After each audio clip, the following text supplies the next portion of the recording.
جو آیت کریمہ چل رہی تھی وہ یہ کہ بنی اسرائیل کے لوگوں نے من و سلوہ مسلسل کھایا اور اس کے بعد اللہ تعالیٰ کی بارگاہ میں سوال رکھا حضرت موسیٰ علیہ السلام کے ذریعے سے کہ ایک طرح کا کھانا کھاتے کھاتے اب صبر نہیں ہو رہا ہے، کچھ سبزی باغی اور زمین سے جو چیزیں اگتی ہیں ان کے کھانے کا من ہے، لہٰذا اللہ سے دعا کریں اللہ تعالیٰ کرم کرے۔ حضرت موسیٰ علیہ السلام نے رب کی بارگاہ میں بات رکھی، اللہ تعالیٰ نے حکم دیا اریحا بستی میں یا بیت المقدس میں چلے جاؤ، وہاں جو تم نے چاہا ہے تم کو وہ مل جائے گا اور جہاں سے چاہو وہاں کھاؤ، بس یہ ہے کہ وہاں داخلے کا انداز تھوڑا اس طریقے سے ہوگا کہ اللہ تعالیٰ نے فرمایا جب داخلہ ہو بس بیت المقدس میں یا اریحا بستی کے اندر جب جانے لگو تب انداز یہ ہو کہ سجدہ کر رہے ہو اور زبان پر استغفار کا کلمہ ہو اور کہو حطۃ حطۃ حطۃ۔ حطۃ کا معنی ہوتا ہے اللہ ہمارے گناہوں کو معاف کر دے۔ چنانچہ اللہ تعالیٰ نے یہ حکم دیا، چنانچہ جب وہ لوگ اس میں داخل ہوئے تو سجدہ کرتے ہوئے جانے کا حکم تھا، تو بنی اسرائیل نے شرارت کرتے ہوئے اپنی سورین کے بل گھسٹ کر کے جانا پسند کیا، سجدہ کرتے ہوئے نہ گئے، اور ایسے ہی اللہ تعالیٰ نے فرمایا یہ کہتے ہوئے جاؤ کہ ہمارے گناہ معاف ہوں، لیکن وہ لوگ شرارت کرنے لگے اور یوں کہتے ہیں حبۃ فی شعر حبۃ فی شعر، بال میں دانہ بال میں دانہ۔ اس طریقے سے اللہ تعالیٰ کے پیغام کا اور اللہ تعالیٰ کے حکم کا مذاق اڑایا تو اللہ تعالیٰ نے ان کے اوپر طاعون کا عذاب نازل فرما دیا۔ طاعون کا عذاب جب آیا تو لوگوں کے مرنے کا سلسلہ شروع ہو گیا۔ 12 قبیلے جو بڑی تعداد میں تھے ان میں سے 26,000 یا ایک روایت کے مطابق 70,000 افراد جو ہے یہ طاعون کی وبا کا شکار ہو گئے۔ اس کے بعد جب ان لوگوں کو احساس ہوا تو حضرت موسیٰ علیہ السلام کی بارگاہ میں حاضر ہوئے۔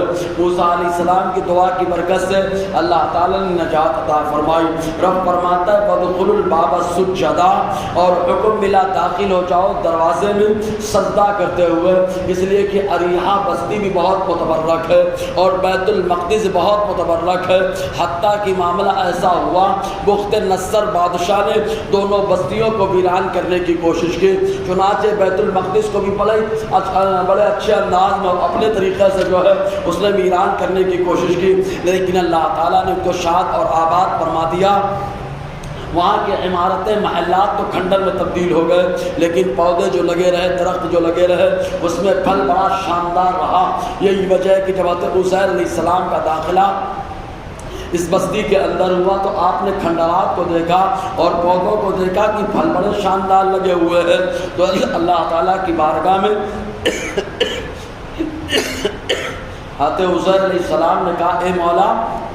دوبارہ کیسے اس کو آباد فرمائے گا؟ تو اللہ تعالیٰ کو 100 سال موت کی آغوش میں رکھا۔ بلکہ تو اللہ تعالیٰ نے حکم دیا سجدہ کرتے ہوئے داخل ہو جاؤ، وقولوا، اور کہو اتقوا،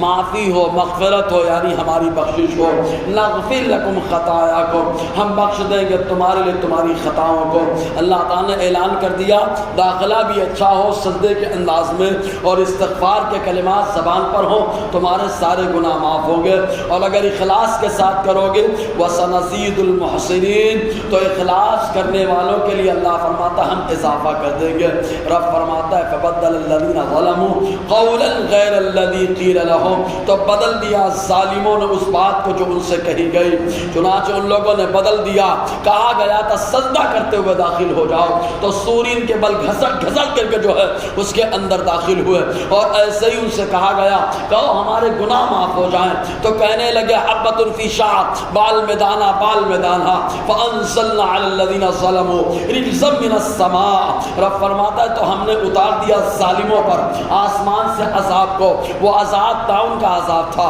طاعون کے تعلق سے اللہ کے حبیب صلی اللہ علیہ وسلم نے فرمایا اگر کہیں پر طاعون کا عذاب ہو جائے، طاعون کی بیماری اور وبا پھیلی ہو تو وہاں پر مت جاؤ، اور اگر کوئی وہیں پر پھنس جائے تو اس کو آقا نے فرمایا وہ وہاں سے نکل کر کہیں نہ جائے، حتیٰ کہ اگر موت آئے گی حضور نے فرمایا وہ شہادت کی موت ہے۔ آقا علیہ السلام نے ایک موقع پہ فرمایا طاعون کا عذاب پچھلی قوموں کے اوپر عذاب تھا، لیکن اس کو اللہ تعالیٰ نے اس امت کے لیے رحمت بنا دیا ہے کہ اگر کوئی اس میں انتقال کرتا ہے تو اللہ تعالیٰ اس کو شہادت کی موت عطا فرماتا ہے۔ پھر کہ تو رب فرماتا ہے ہم نے اتار دیا ظالموں کے اوپر آسمان سے عذاب کو بما کانوا یفسقون، اس سبب سے کہ وہ حد سے بڑھتے رہے، اللہ کی نافرمانی کرتے رہے۔ فسق کا معنی ہی ہوتا ہے الخروج عن طاعت اللہ، اللہ کی نافرمانی سے نکل جانا۔ فسق کی تین قسمیں ہوتی ہے۔ نافرمانی سے جب بندہ نکلتا ہے تو یا تو کبھی کبھار دھوکے سے نکل جاتا ہے تو اس کو جو ہے فسق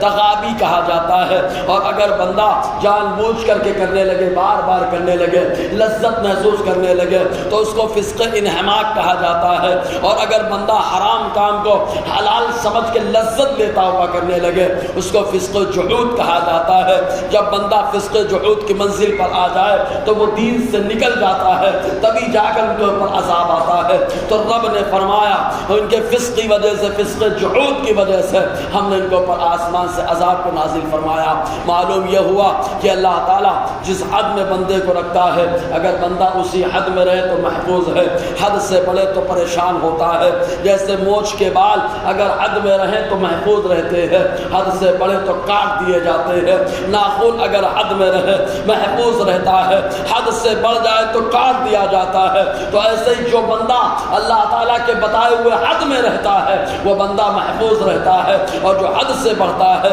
اللہ تعالیٰ کے عذاب کا شکار ہوتا ہے۔ انشاءاللہ اور آگے گفتگو رہے گی۔ اللہ تعالیٰ ہم سب کو فیضان قرآن، برکات قرآن سے مالا مال فرمائے۔